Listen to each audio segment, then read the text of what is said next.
Improving the First-Time SOC Experience was a live webinar that was originally produced on Thursday, October 31st, 2019. For this webinar, we were joined by Mike Hoffner, partner and leader of our SOC practice, and Josh Bantz, senior manager and key member of our SOC practice. We hope you enjoy this recap, and please visit us online at macpas.com for more information about our future webinars and other events. Thanks, Melissa, and thank you all for joining us. I appreciate the opportunity to talk a little bit about SOC and what to expect and how to improve a first-time SOC engagement.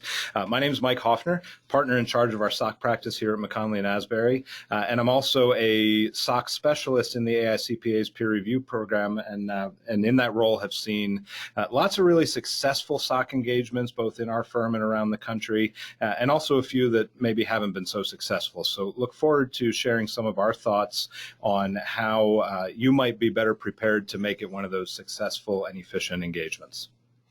Hi, this is Josh Bantz. I'm a senior manager with McKonly and Asbury, and I'm in the assurance services group, and I work in SOC, the SOC practice, doing SOC 1s, SOC 2s, SOC 3s, as well as pre-assessments related to SOC engagements.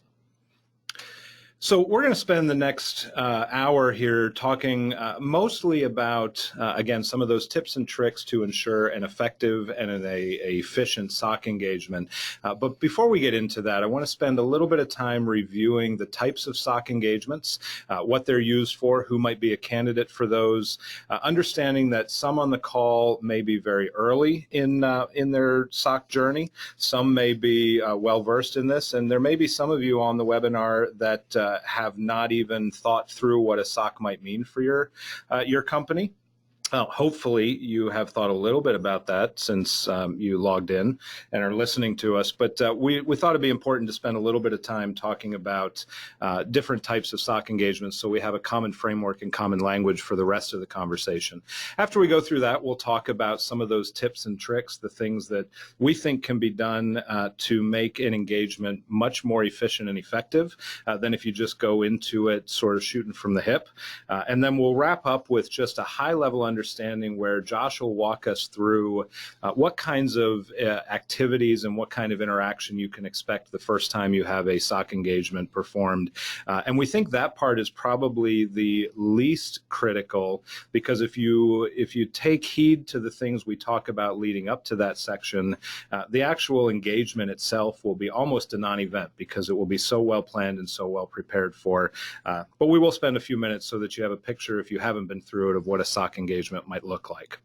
So with that, before we start, would like to just get a sense and an understanding of the audience on the webinar today, your familiarity with SOC and where you might be in the process. I think that will help Josh and I put some framework and parameters around what we talk about and how. I think our general sense on this is the audience is an audience that is not well into the SOC process, and so you're here to learn a little bit about how to make it more effective and efficient. So our first polling question, which is also for purposes of CPE and tracking of your participation for CPE, is as follows. It's a simple question of where you are on your SOC journey. First option is that there are no plans or current plans or intentions to move in that direction. And that would be indicative of somebody who may just be here for CPE, and we love you and are glad you're here as well. Second would be, the second option is, I know we'll need one, but we haven't really taken any steps yet. This webinar may be most pressing for you as you think through how to make it an effective and efficient process. Third is, I'm currently in the process of executing a SOC engagement. And our last option is, we've had a SOC engagement for multiple years. And so you are just here to see if we reiterate some of the things you might have wished you'd have done differently. So we'll leave the polling question open for a few more seconds and invite you to respond to it.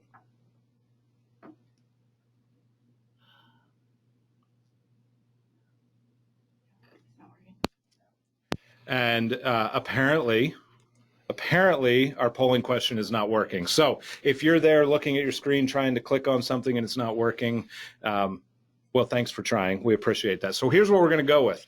We're going to go with the fact that almost everybody on this webinar knows you'll need a SOC engagement, but you haven't really done anything yet. Because if we approach it from that perspective, we're going to talk about all the stuff we plan to talk about anyway. So we'll try and get that corrected before the next polling question, and we will make sure you get your CPE, even if you didn't click an answer to that. So thank you for patience on that. So as we jump into our next section, I got to get past that polling question. There we go. So as I said, we're going to start by just a refresher, a discussion on what are the types of SOC engagements. Josh, on our next few slides, is going to talk specifically about SOC 1 and 2. Just as a framework, those are the most common ones that we see and the most common ones that we perform. So we'll spend a little more time on SOC 1 and SOC 2. SOC 1 being for service organizations that are relevant to internal controls over financial reporting, and SOC 2 being specific to the trust services criteria. SOC 3, we won't get into in any more detail than this, but I will just say SOC 3, very similar framework to everything Josh talks about for a SOC 2. The difference being SOC 3 is a much shorter, publicly available report that you can post on your website, where a SOC 2 is a little more granular and detailed and just for your vendors. There's also a service that we've done webinars on called SOC for Cybersecurity.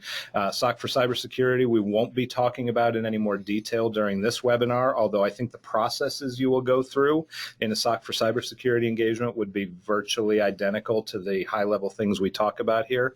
And just as one point of note, if you're in this stage where you have not yet gotten to the point where you need a SOC report, is to be clear that SOC reporting is for a service organization. And I should have put on this slide, quite frankly, we should have said SOC 1, 2, and 3 reporting is just for service organizations, not all vendors. So just because your company does certain things as a service to other companies does not necessarily mean you're a service organization. So if one of your customers is saying, where's your SOC engagement? And you listen to this webinar and you read up on SOC 1, 2, and 3, and you think that's just not applicable to me, all I do is I help provide a little bit of service to them, and I really don't understand how it's relevant. It could be that you're a vendor and you need to make sure you're talking the same language as your customer. That being said, SOC for Cybersecurity is for any organization, any entity. Very important thing to think about, but way outside the scope of what we're going to talk about today. There's also a SOC engagement that is under development called SOC for Supply Chains, which will really be focused on vendor management and understanding the cybersecurity risks within a company's supply chain. So looking upstream and downstream at what they have in place as a vendor to you might affect you. So again, outside the course of today. So I'm going to turn it over to Josh to talk in a little bit more detail about that background of SOC 1 and 2. So take a little deeper dive into SOC 1 and SOC 2. So a SOC 1 report is a report for service organizations, for users, entities over internal control over financial reporting. So what does that mean in accounting terms? In layman's terms, that is effectively saying that if you are a service organization or you use a service organization who provides a service that impacts financial reporting over your controls, then this would be the appropriate report for you. So one of the best ways we try to define this is the users of the report will be the user organizations and their auditors, because their auditors are concerned about the reliability of the numbers and the transactions that are being processed by that service organization. So when we talk about what types of service organizations are candidates for a SOC 1, you want to be thinking about your payroll providers. You want to be thinking about your insurance claims processors who send loss claims to clients.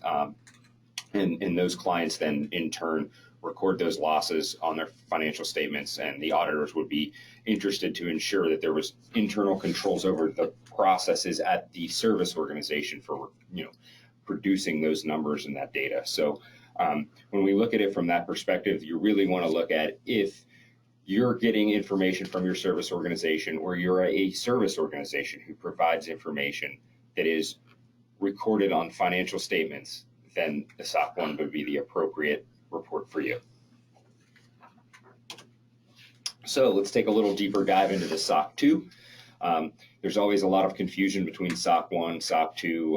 Oftentimes we have phone calls from prospective clients who have issues with somebody's asking for a SOC 2 or SOC 1. So a SOC 2 is a report on controls of a service organization relevant to the trust services criteria. The trust services criteria are security, availability, processing integrity, confidentiality, or privacy. So the trust services criteria are provided by the AICPA, and they define what requirements, what controls and control objectives need to be met for security, availability, processing integrity, confidentiality, or privacy. And we kind of state all of these. However, in a SOC 2, you have the option to select which criteria you will be including in your report. The baseline criteria are security. So in order to get any SOC 2, you have to meet the security criteria, and service organizations can choose based upon what services they provide, where they want to add availability, processing integrity, or privacy, et cetera. And the report for a SOC 2 is really intended to meet a broad range of users. And that broad range of users is intended to provide assurance about controls of the service organizations related to their data or the protection of their data or IT general controls, things like that.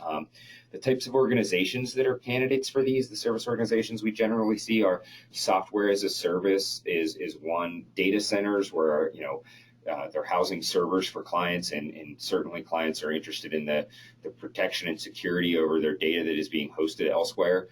Same with software as a service, where you're using a software that is data. Your data is being sent to that service organization, and you're receiving data back from that service organization. And you really want assurances over the security and reliability of that information, as well as the privacy and confidentiality of it. So just to reiterate what I said a little earlier too, SOC 3 follows the same concepts and ideas that Josh just talked about for SOC 2. So if you hear somebody trying to deliberate between a SOC 2 and a SOC 3, understand they're the same thing in context of what they cover, what the reporting process looks like to get to the end game. The real difference is what the deliverable is. A SOC 2 is a lengthy report that is privileged between a service organization and its users, whereas SOC 3 can really be more of a general use. A great example we use all the time is Amazon Web Services. You can find that with a quick Google search, and you can see online exactly what their SOC 3 looks like, but it won't go into the kind of detail and discussion in narrative form that you would find if you actually used AWS and requested their SOC 2 as a user, which same end result, reports on the same thing, just two different levels of service.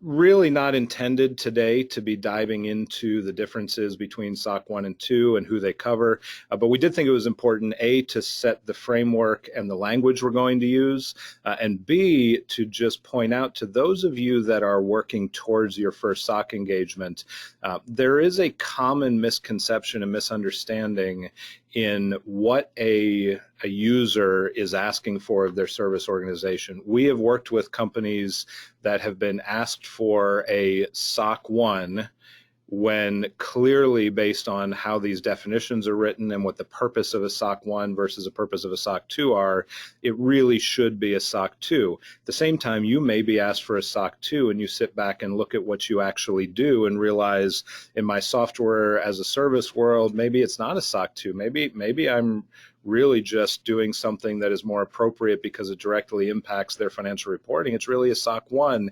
So it's important to understand the baseline of these two types of service as a first response when you're asked for an engagement. Otherwise, we'll get to the point where you reach out to somebody like us and say, hey, I need a SOC 2, and we come meet with you and we start to really explore what it looks like, and we're all on the wrong page because what you really need is a SOC 1. So with that, we'll... Muted.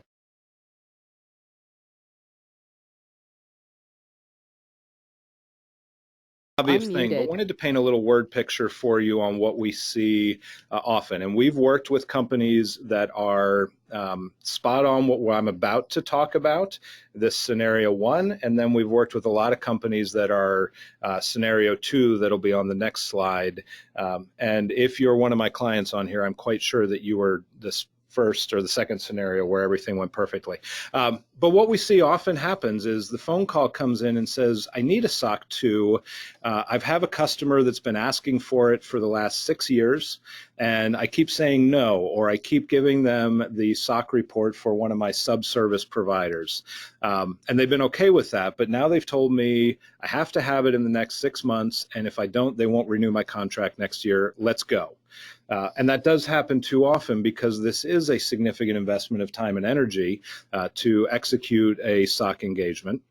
And so we kick the can down the road. But what happens when that phone call comes in and says, I need it yesterday, and if I don't get it by yesterday, my business gets harmed, we move through that at an extremely rapid pace, which creates a significant amount of stress at your company. There's very little value that comes out of it. At the end of the day, we get to a good product that gets what you need for your customer, but it's very hard to work through system and process enhancement with you. It's hard to be a good advisor. So ultimately, we get the final product done, but we have no opportunity to really help and make things better. And the most significant thing that happens in this scenario, in my mind, is we take valuable resources away from other things we're trying to accomplish. So when we have to do an all hands on deck mentality to get a SOC engagement done because we didn't plan effectively and think far enough ahead, people get diverted away from those other projects that we also think are important. So there's a much more significant sacrifice. And at the end of the day, as I said, we get it out the door, but our clients in these cases rarely in that first year get better and get stronger and get better controls through the process and better documentation because it's really all about getting it done. It's not about getting it done well. So let's contrast that with the other scenario, which is as I said, the exact opposite. So we think about the fact that eventually we'll need a SOC engagement. Maybe we've been asked for it, but it hasn't really been urgent. Nobody's told us it is a condition of contract at this point, but we look far enough into the future, and I will tell you that if you think you will need a SOC engagement as a condition of contract for your customers in the future, or if they have been asking about it in the past and you've been able to deflect it, those days are ending. And I think Josh and I would both attest to the fact that the environment over the last 18 to 24 months has moved very much away from oh, it's okay if you don't have one, that'll be fine, to no, you must get one. So if you're starting to hear that, I think it's really critical to think about moving forward on some planning now. That doesn't mean you need to engage an accounting firm to do a SOC engagement, but it does mean you should be putting some things in place, and that's what we're here to talk about today. When you think far enough ahead, there's adequate planning time, there's way less stress. The thing I said was most concerning on the last slide, which is I lose my ability to do some of the other things that are also important. If we take our time, it allows us to build the SOC readiness process amongst our other critical projects at the organization. So that flexible timeline by thinking ahead allows you to really continue to move forward the things that you're trying to do. I also think the last bullet point is an important one. If you do not have a customer or a client who's telling you you must have this as a condition of contract, or they don't even bring it up, and you are able to go to them and say, hey, I just wanted to give you the heads up. We're moving down the path of being SOC 2 audited. We've engaged a firm. We're doing a little bit of our pre-assessment work now, and our goal is to take it at the appropriate pace so that in 18 months, we can give you our final SOC report. I will tell you that sends a tremendous message to both your customers and your prospective customers that they're not asking you for the SOC report. You're offering to them that we are underway, we know it's important, and it's something that even though you have not told us we have to have it, we're going to go ahead and move forward on it. So a lot of reasons to move forward.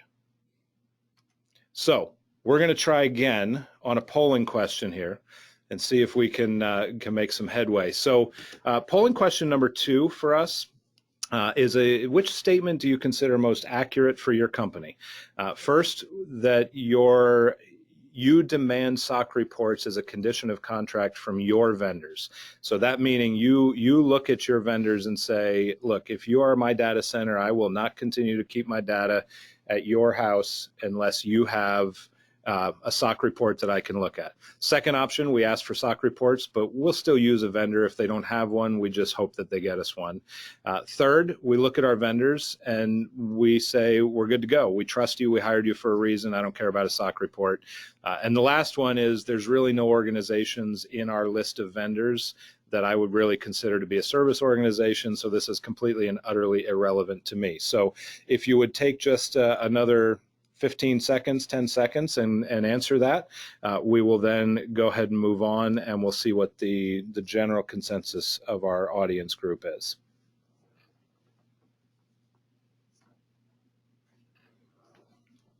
Very good. So let's see what our outcome is. So interesting. So we demand SOC reports as a condition of contract is 19%.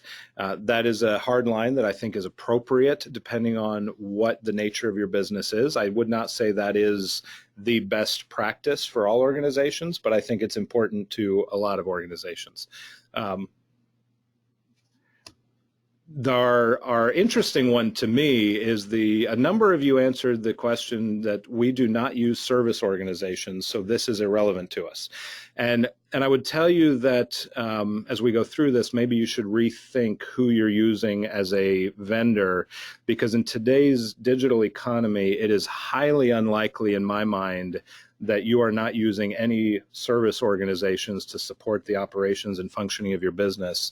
Therefore, I suspect it's important that you think about whether those organizations do or do not have a SOC report for you to ask for. So it's just something to think about as we go. So with that, we're going to continue on with our conversation and get into really what is the meat of what we want to talk about on today's webinar, which is what can you do as an organization when you know you need a SOC engagement to be performed and you know you have customers asking for it and you're looking 12, 18, 24 months out. What should you be doing now before you need to execute a SOC engagement? Second is all right, we're past that phase of now we definitely need one. What are the things that you should do before you actually start that first one? And then finally, where I think we'll spend the least amount of our time is what should you be doing and thinking about during the performance of that first SOC engagement? And the reason I think that's kind of an afterthought is because if we do all the right things leading up to it, what do we need to do and think about during the SOC engagement really becomes an afterthought. So with that, I'm going to turn it over to Josh to talk through a little bit about what we need to do prior to that point where somebody calls us and says, I'm not going to use you anymore unless you have that SOC report. Yeah. So as you start working through the aspects of a SOC One report, So as you start working through the SOC report aspects, the first thing you're going to want to do is evaluate your services. And are you a service organization or are you a vendor?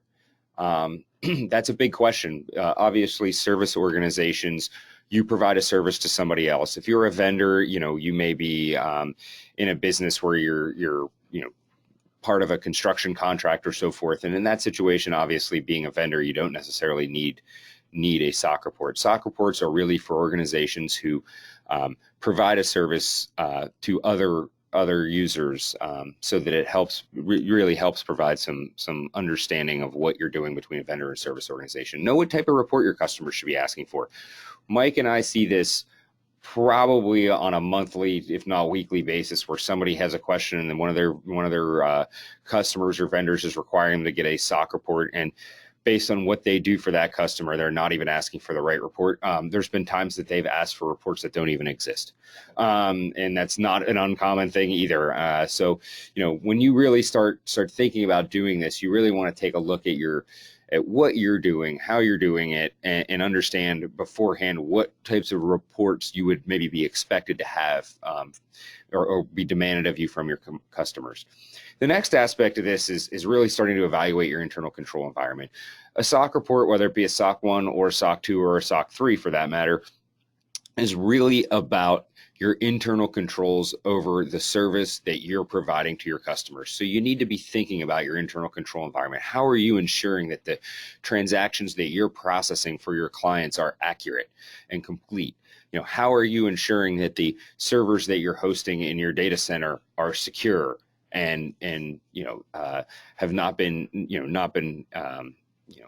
in a situation where they've been compromised or the data within them has been compromised. So, those are the types of things you want to be thinking about. And based upon that, then you really want to be looking at, what is your internal control environment? What have you documented? You have documented policies and procedures in place.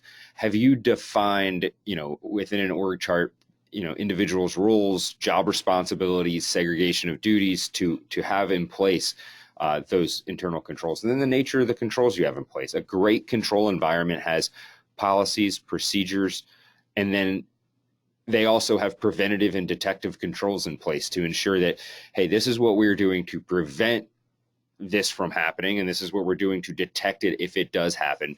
And the same environment will also have manual and automated controls, so that there's some aspect of checks being done by individuals to identify things that have not been, accurately processed or that are being done correctly, as well as automated notifications that go to those individuals to ensure that notifications of the control environment are in place. And then what kind of evidence do you retain?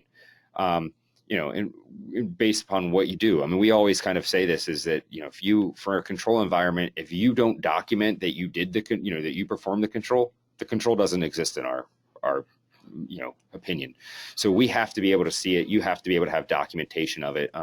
Just saying, well, I know so-and-so, reviews it daily. Well, do they notify you that they reviewed it and that there was no issues, or do they just review it and you take their word for the fact that they reviewed it? So as you're starting to evaluate your internal control environment, you really want to seek an experienced resource to consult with so that you have the ability to kind of grasp and understand these things and understand what you need to do as you start to begin this process. Because otherwise you'll enter the pre-assessment and beginning phases of this and you'll have a lot of work on your hands between policies, procedures, org chart, so forth. So before you need a SOC One report, the first thing you want to do with a SOC One report is give thoughts to your control objectives. So a SOC One report is, as we said earlier, is a service organization that, has internal controls over financial reporting for their customers. They process transactions, they process payroll, things like that.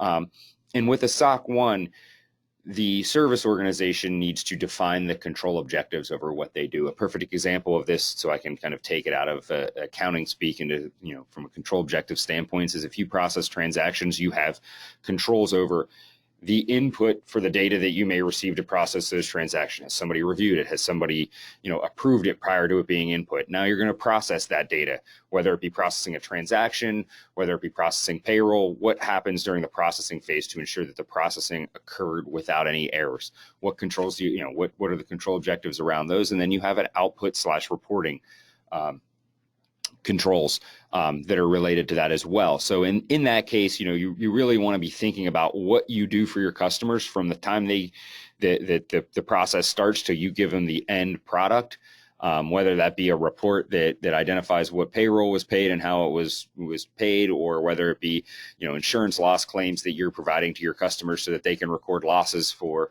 a specific insurance product. So in that instance, you really want to be thinking about the beginning, how the input, processing, and output phase of that, and develop control objectives around that so you understand what you do. The other thing you want to look at is what clauses, requirements do you have in your contracts? I mean, a lot of these are driven from contracts.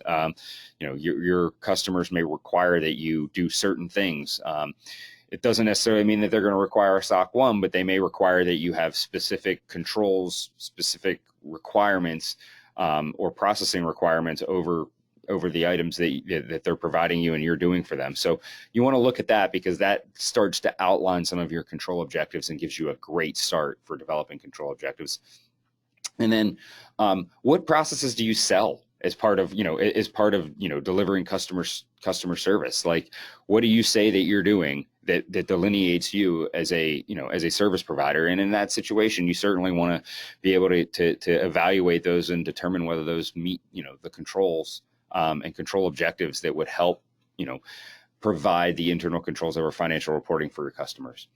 And then the other thing is define and delineate your service offerings. I can't necessarily speak strongly enough over this, because one of the things that we often find is that, if somebody's asking for a SOC 1 or SOC 2, and, we have, phone calls that we receive that they're asking for a SOC 2 over their entire environment. Well, in these situations, or a SOC 1 over this specific environment, you really need to understand what you do. You need to understand what you're doing for that customer. Are you processing payroll transactions? If that's the case, that's what your SOC 1 is. It should be, relevant to. It's not important how you process your own payroll. It's important how you process your customer's payroll in that situation. So you really have to identify the scope of what you do and what you're providing to clients that they're relying on for financial reporting purposes. You may end up with multiple SOC engagements. We see this quite often, where you have multiple SOC One engagements over multiple service lines that are performed, because you have a whole series of separate control objectives related to those. So it's very, very important that that we're evaluating that. Before you need a SOC 2 report. So the SOC 2 report, as we talked about earlier, was a SOC report relevant to service organizations that reports on the trust services criteria: security, availability, processing, integrity, et cetera.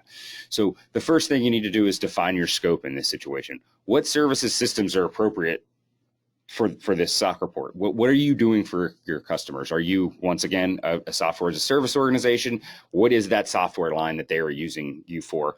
And then what controls do you have over that? And then the next one is what trust services criteria are applicable? We kind of say this: you don't have to include all 5 of the trust services criteria. You obviously have to include security, but what are your customers using you for? In certain instances, if it's a data center environment, they're hosting your data. One of the areas may be availability, because you need to, you're using them to ensure that you have a co-location facility that you can access your servers. So you have to be evaluating that aspect of things. And processing integrity, privacy, confidentiality, it really depends on what your customer needs and what you have from, what data or what you are doing for customers. Obviously, if you provide a software as a service software package that includes a lot of personally identifiable information, then your customers would certainly be looking at the privacy as a potential trust service criteria that should be included. But part of that is really scoping the service offerings that you provide and what you provide to customers, and trying to build, your SOC report and what you do over the applicable criteria based upon the services you provide. And then you'll want to review the detailed criteria. See it all the time. SOC 2 is requested as part of a contract, and the phone call we get is they haven't even looked at the criteria. And it's certainly something that, before you agree to do a SOC 2, the first thing you're going to want to do is evaluate that criteria. The SOC 2 criteria is very prescriptive of exactly what control objectives must be met, and what processes need to be in place to meet those. So it's very, very important that that you have evaluated those, and you can meet those criteria. Right. So I think, Josh, it can be summed up, this whole idea of what you should be doing before you need a SOC report, very simply: stop and think about it. Right. So this idea, or this old concept of, if you have 60 minutes to solve a problem, spend 55 minutes thinking about the problem, and then you can solve it in 5 very easily.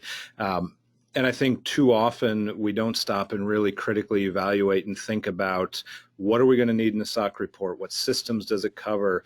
What's in my environment right now that I could easily tweak or fix or start documenting a little bit differently? And if we just pause and have conversations organizationally and talk about what are we trying to accomplish with the SOC engagement? What kinds of questions have our customers been asking us? What is really in scope and out of scope? How do we define it clearly and appropriately?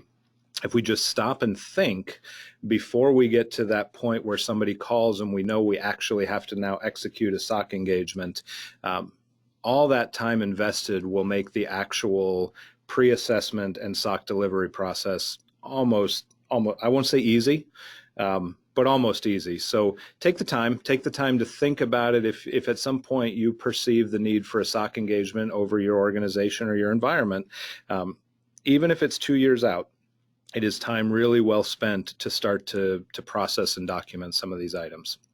So let's move on from the before somebody calls you and tells you you need a SOC engagement. So we're at that stage. We've done all the appropriate thinking and contemplating, and Josh has had kumbaya moments where he sat and thought about the environment and all the important things he could do.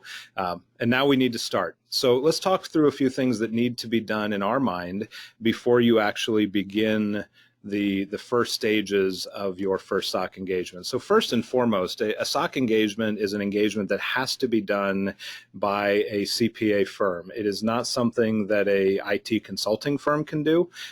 There are some wonderful services that those boutique firms can provide to help get you ready or to tighten up your environment. But a SOC engagement itself is limited to just a CPA firm. So our first word of advice is, of course, find the right one. We won't try and sway you to concluding we are, but certainly there's a lot of questions that you should be asking and looking at as you evaluate service providers. You want to understand what their process is. What does the CPA firm have as a defined process to help you through this pre-assessment, this pre-engagement phase? Have they been peer reviewed? If they've been peer reviewed and their practice has a long history to it, their peer review report will actually say that a SOC engagement or multiple SOC engagements were reviewed as part of the peer review, and it will conclude whether their system of quality control is appropriate. Check references. If you can, check references that have been through a pre-assessment in the last year or two. Particularly in a SOC 2, the world has changed pretty dramatically over the last few years. So if an organization, if a CPA firm has not helped somebody through a pre-assessment in the last year or two, there is some questions you'll want to ask to make sure they're familiar enough with what goes on with the new trust services criteria. So ask some questions and pick the right firm. Pick a firm that culturally you can identify with and be comfortable that will be there when you pick up the phone. Second most important thing is setting a realistic timetable. This gets back to the two scenarios I talked about earlier in our conversation. If you set a very aggressive timetable, or even a timetable that you believe will be realistic, it allows you to get through it, but maybe in a little bit of a rushed process if you don't allow yourself a little slippage time. I think it's really critical to build out that timeline. In a perfect world, we're going to do these 3 objectives over the month of May, and then in June we're going to do these objectives and we're ready to go live on July 1. Reality is, if you set out a really clear timeline but don't build in the opportunity for other things that come up to get in the way, you'll end up being behind the 8 ball. So it's always good. We recommend not only a realistic timetable, but a generous timetable to allow yourself to attend to some of those other things that come up in the course of business that might put you a week behind. Now you're not a week behind, you're just still on schedule because you left yourself some flexibility. Setting customer and user expectations. We generally would not recommend that you commit to a precise date on when your users can get their SOC report, but it is absolutely appropriate to tell your customers that you're working on it, you have a timeline, here's our expected thoughts on when it'll be turned around. It's always great to put a little cushion in there as well and deliver early. But if your customers are asking for it, being proactive and communicating to them, we're getting started, here's the proposed timeline, and here's when we can expect to get it to you, will serve you well. Next item is choosing the appropriate date if it's a type 1. And we're not getting into type 1 or type 2. That's a different webinar, and there's some articles on that. Or the period that's going to be tested. Selecting your testing period and end date is something that your first time through it takes a little bit of art. But once you set that testing date, you're generally going to stick with it. So it's important to put the appropriate amount of time and energy into choosing, am I going to have my testing period ending May 30 or November 30 or October? And what we recommend is you look through your list of users and think about what their year ends are. And if you can tie your testing date into what the majority of your users' year end might be, that's probably your best course of action. So if most of your customers are calendar year end, financial reporting year ends, then a November through January testing date kind of fits in with what they're going to be asking for. So they're generally going to be asking for that SOC report sometime within a month or two of their year end, and would like it to be as fresh as possible. So just something to think about as we're starting. Finally, and Josh talked about this a little bit already, it's clearly defining the scope of the engagement. As an organization, you do a lot of different things or may provide a lot of different services for your customers. And we want to be very clear with the accounting firm and with our customers, what are we testing and what are we not testing? Because you may have customers that you tell you're doing a SOC 1 for, and then realize that reality is your SOC 1 is going to cover a service they don't actually buy from you. So we want to be really careful to define the scope and not over communicate and accidentally lock ourselves into something where now we have to go back to a customer and say, you know what, we're actually not doing a SOC engagement over what you buy from us, but maybe someday we will. So we want to get that clearly defined. It also helps with the scoping and the timeline of the engagement if you know exactly what's going to be covered. A couple other things to think about, and I will not spend a tremendous amount of time on this other than to say you need to really understand what vendors you use that are critical to the process that you're scoping into the SOC report, the SOC engagement. And Josh talked a little bit about, and I guess we talked about the difference between a service organization and a vendor. When you make that list of vendors, you may make a list of companies that you buy software and get updates from, and you may make a list that includes folks that maybe it's your data center where you host everything that you do for your customers. And then we have to think about, is this just a vendor that I buy something for and I control that is significant to my process? Or is this a service organization that I rely heavily upon to do the work that I do for my customer? And if I didn't have that service organization, I really wouldn't be able to do, and I rely heavily on their processes, procedures, and I often look across and say, nope, they do that, and that's critical to what we do, but they do it. So that's probably a sub-service organization that's critical to what you do. When you identify those sub-service organizations, then we have to make a decision of whether we include that service organization in your SOC report or carve it out. Most folks lean towards a carve out, reason being if it's inclusive, the service organization that you're relying on also needs to agree to the engagement, agree to allow the accounting firm to come in and do a significant amount of testing, and also is responsible for signing a representation letter, doing a management assertion, almost as if they're hiring us as well as you. So that's why a lot of folks lean carve out. But the way to think through it is to look at your processes, and the question to ask is, if the system that I'm trying to describe to my customer of what I do to manage their data and have controls over what I do for them, if I leave what the subservice organization does out of it and I don't worry about that, have I now limited what I'm reporting on so significantly that they won't understand what I do or really can't rely on what I do? Is that subservice organization so critical that by leaving them out, I really limit my ability to give a good conclusion on what I do for my customers? So if you come to the conclusion you just can't leave it out, then we have to go down this route of inclusive. And your service provider, your CPA firm, can help you think through that. Last couple things real quickly on the general before you start. First is to let's talk about identifying controls and linking them to your objectives first. You're going to look at a SOC report template and you're going to see this 30-page narrative about everything you do, and the natural instinct is to just start writing that narrative. We find that if you try and do that first, it's very difficult to get it at the appropriate level of detail. Focus on the controls first, and then the report will almost write itself at the tail end. Finally, as you go, as you define your controls, in the back of your mind, be thinking about the things that you expect your customer to do or those subservice organizations to do, and if they don't do it, your controls are useless. So simple example on that. One of your controls may be to remove user access right from a database immediately upon notification that that user should no longer have access. Well, if your customer does not notify you immediately that that user shouldn't have access, your control really doesn't matter. So you might put your responsibility to remove their rights as your control, and you might put a user or a complementary user entity control that they're responsible for prompt notification when user rights need to change. So be thinking of those things as you go. So as far as starting a SOC One engagement, the first things you want to think about as you start the engagement is obviously first finalize your control objectives. What are the control objectives you want to include in your SOC engagement?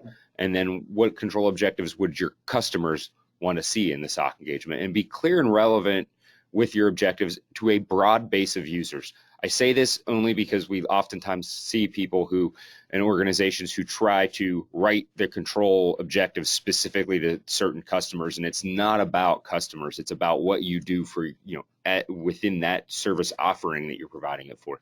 Next is provide a risk assessment. Prepare a risk assessment based upon what happens if your control objectives don't operate effectively. What is the worst thing that can happen? And then develop your controls around your objectives to meet, to mitigate that risk.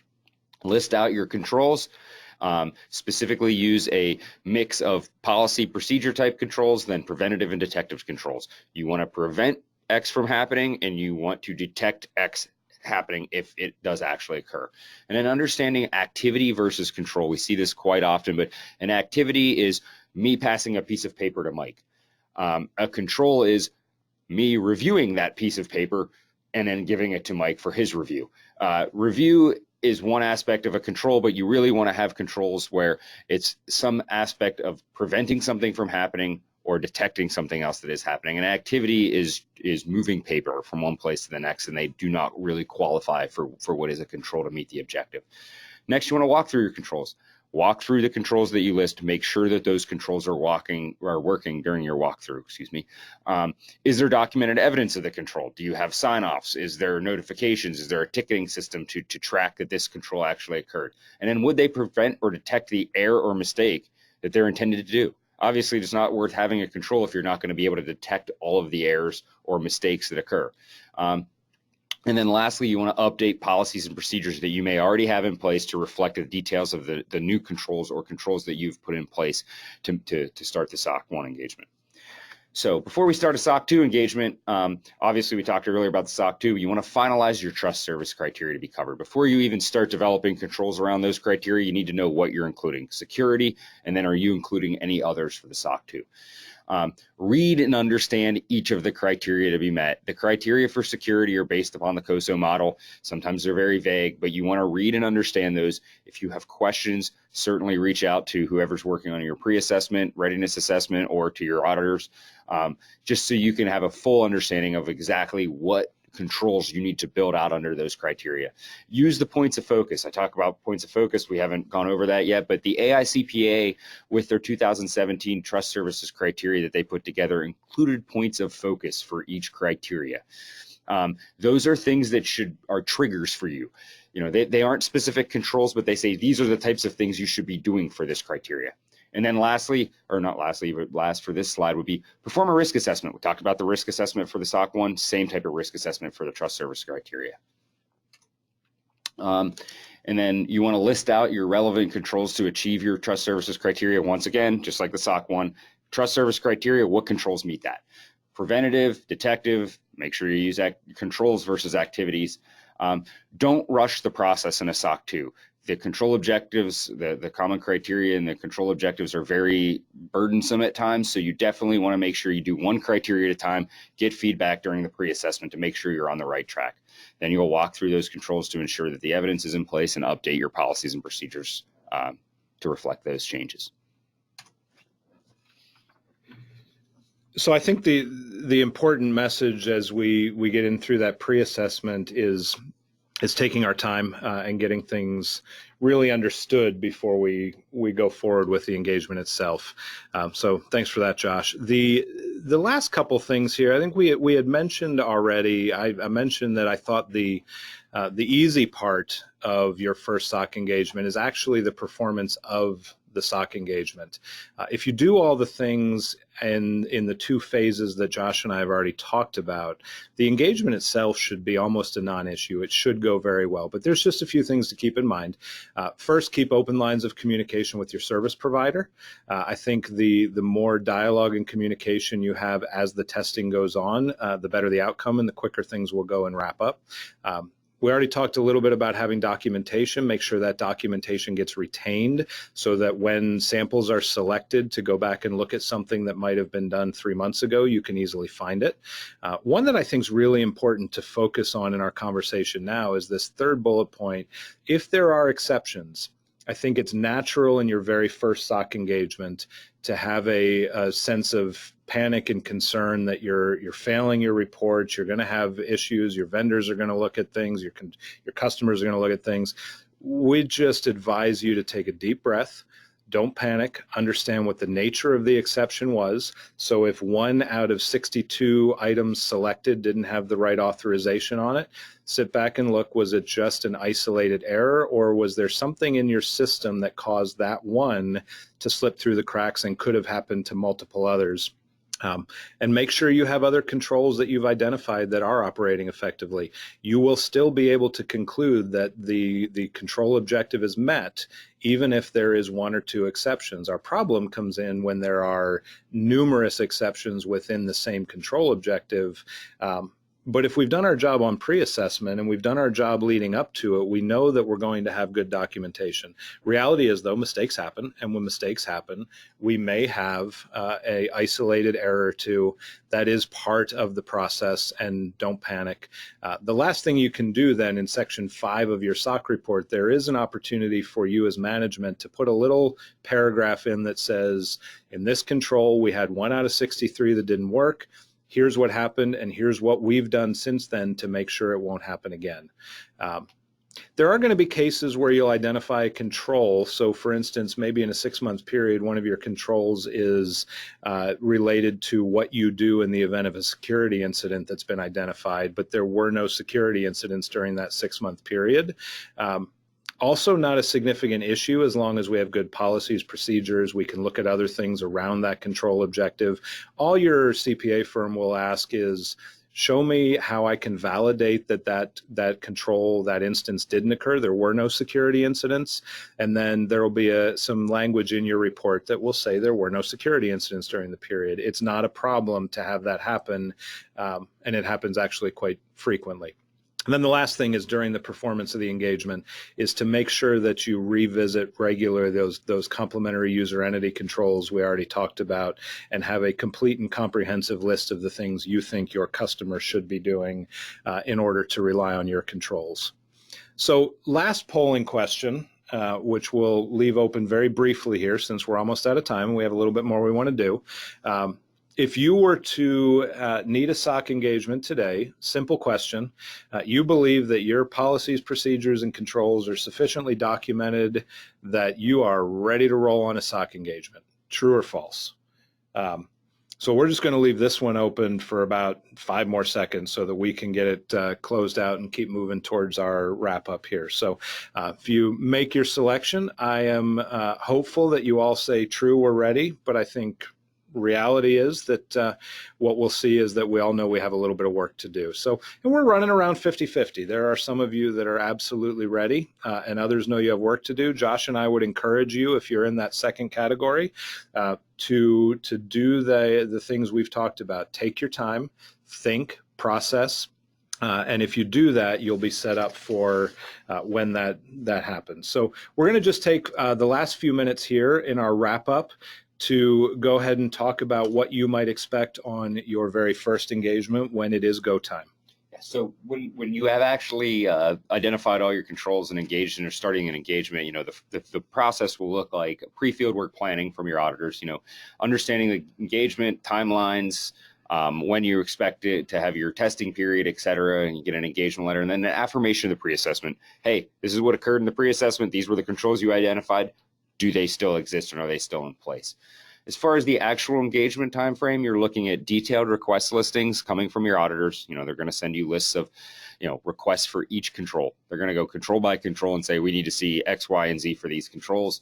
As far as field work goes, you should expect to have your auditors on site between 1 and 3 times during the testing period, whether it be 6 months, 12 months, for several days each during each of those fieldwork dates, depending on the period that you select and the complexity of your controls. Then you're going to give your auditors access to all the control owners and testing support. So control owners, whoever's in charge of those controls, you're going to want to have access. They're going to want to interview them. They want to go over the controls with them. And then they're going to want to see testing support. They're going to perform, the auditors will then follow up by performing walkthrough interviews with the people that perform the controls, and they're going to select samples to pull from the population of identified controls. So if you say that X person is, all new employees are approved by the director of IT before they're given access, they're going to want to see sampling for a selection of new employees during the period. So, and then you also may have interactions with service organizations if there is an inclusive method is used in the reporting. And then as far as when fieldwork is ended, you have wrap up and reporting, which will follow up on, the auditors will follow up on outstanding evidence. They'll send you outstanding open items listings. They'll get final updates to the wording of the report, most likely narratives and maybe some small changes to controls or wording in the controls. And they'll ask you to prepare responses for any exceptions. They go, if desired, they go in the last section of the report, which gives management an opportunity to respond to exceptions. So, the opportunity to not just defend, but say how you've improved your processes since the identified exceptions. And then you'll get a final draft of the report to review. And then once you've reviewed it and made all necessary changes, management will have to sign a representation letter as well as an assertion, which says your controls are functioning and designed and operating effectively. And if the inclusive method is used, the subservice organization will also have to sign an assertion, which can be somewhat cumbersome at times. So that's something to be noted. So that's the fire hose version of what could be anywhere from a 6-month to a 12 or 13-month long process. But just wanted to give that snapshot of what you might expect in your interactions with your CPA firm when you do execute the engagement. So in the interest of wrapping up by 3 o'clock and having seen no questions posed through our webinar forum yet, what I think we'll do is just move to say thank you and ask if you do have questions relative to SOC, being prepared for a SOC. If you think it might be coming down the road for you, but you're just not ready to engage in it yet, please reach out to either Josh or I at the information on your screen or through our website, and we would be more than pleased to sit down and talk about how we might be able to help. And frankly, if you don't need a SOC, but just want to talk through what it would look like to maybe talk your way out of one if somebody's asking you, we also do that pretty regularly as well when it's a vendor, not a service organization, and we agree that you really don't need one. We're happy to come alongside you and help you talk to your users and your customers about what's necessary and what's not. So reach out, answer. Thank you for your time. And with that, I will turn it back over to Melissa. Thank you once again for joining us for this webinar recap produced by McKonly and Asbury. We hope you join us for our future webinars. You can stay connected and learn more about all of our upcoming events by visiting us online at macpas.com. Thanks again and have a great day.